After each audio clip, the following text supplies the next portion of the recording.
it seems like you're taking this fight in stride. I mean, it was a big opportunity. Obviously, it's something that you've talked about a little bit. But how do you feel now that it's all over? I really, leading up to the fight, I didn't feel the pressure of being in the UFC and things like that. Honestly, I woke up today and it was a shit ton of pressure on me, to be honest with you. And it wasn't necessarily the UFC. It was really just fight pressure. I know it was a big opportunity ahead of me. Excuse me. It was a big opportunity ahead of me, with the win. And I felt just pressure that I hadn't felt in a long time, probably since my first fight. Thank you. I don't know, but the experience overall was amazing. I wouldn't change it. It's a learning experience, obviously.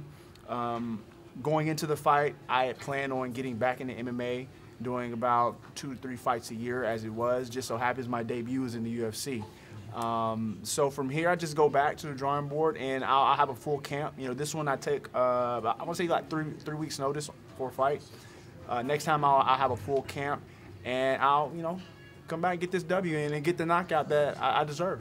Were you surprised with the strike that he hit you with that dropped you? I mean, did it hurt you, or was it more off balance, or what was it? It was more off balance. I mean, it landed, obviously, but it was more of a slip. That was the first time I had been on that, the texture of the canvas, and it was a little slippery. I'm used to more, I don't know, like the vinyl canvases and things like that. Or if I'm boxing, I have boxing boots on. So it was a little different. And I felt my heel like hit some of, I think, one of the corner pads or something like that. And it just landed a good shot. I wasn't hurt. I wasn't hurt at all. Again, he just caught me off balance with the shot, went down, and he did what he was supposed to do. None of the shots, I think he threw maybe like 2 or 3 shots on the ground. None of those landed, so it wasn't like I was hurt or anything like that. But look, he's a submission guy. He's a brown belt in jiu-jitsu for a reason, and he did what he was supposed to do. Is the nerves going into a boxing ring the same as going into an octagon? No, not at all. For me, I pride myself on my striking and my defense. I fought up weight classes, and the nerves for that, it's completely different. Now I have to focus, especially in this fight, I'm having to focus on someone whose his goal is to get me down on the ground. It just so happens he caught me with a punch that, caught me off balance, and that would put me on the ground. But as far as nerves, it's completely different. In a boxing ring, I can face someone bigger than me, larger than me, and the nerves aren't there like they were for MMA.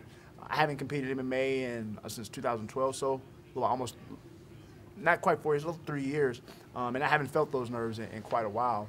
But like I said, I plan on getting back in there, and this was a great experience. I don't think anything really will top this as far as nerves go, because this is the biggest stage, So at that, I go back to a smaller show or whatever, it won't be the same.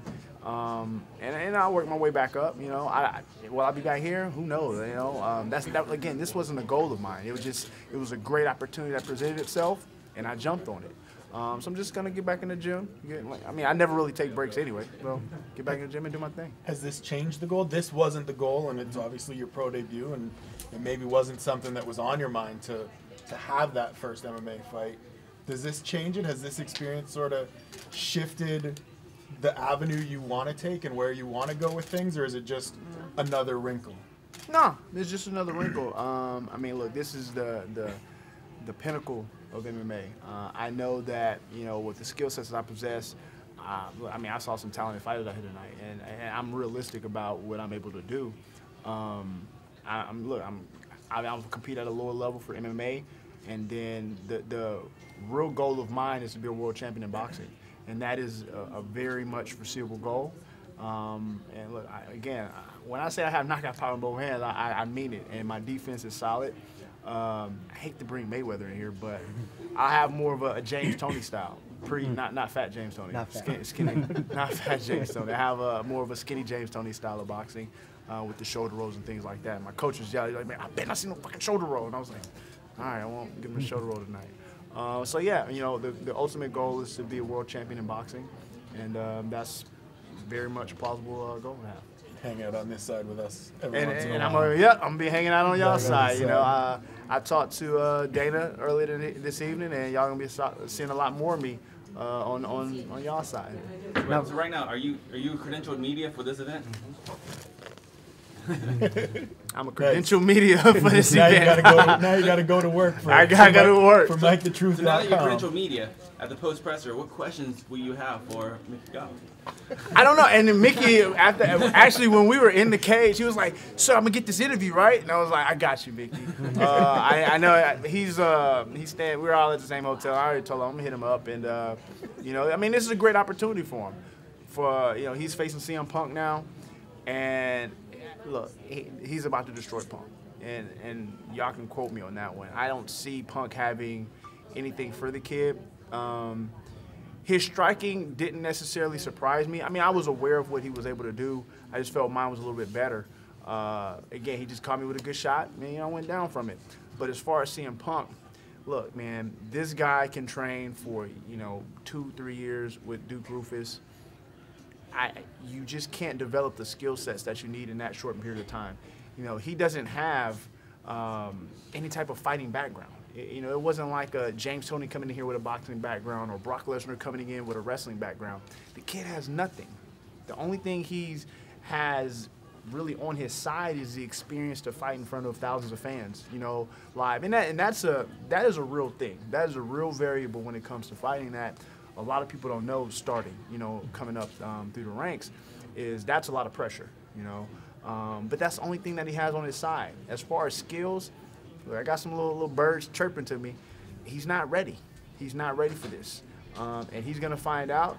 And again, he really lucked out, to be honest with you. He lucked out with Mickey Gall because Mickey Gall he's going to go in there, he's going to take him down, and he's going to submit him. That's really what's going to happen. Now, unless Mickey Gall decides he wants to stand with him, which, I mean, why? Just go in here and make this money real quick, But for me, I was going in there to knock him out. And I know wholeheartedly CM Punk would have been a much easier fight for me than Mickey Gall. He's a lot smaller than I thought he was, too. He came in the back and, introduced himself or whatever. I just kind of sized him up a little bit, and I was like, man, you dodged a bullet here, man. But, it is what it is. But Mickey Gall is going to take that, and hopefully he decides to hang it up, because he doesn't belong in the UFC. If he would have started this a little differently and maybe worked his way up at I think he's like at a Milwaukee or wherever he's training out right now. If he would have started more on the local level, get some fights under his belt, and then jumped into the UFC, that would have been one thing. But, his name recognition alone got him into the UFC, and he's going to see that this is not where he belongs.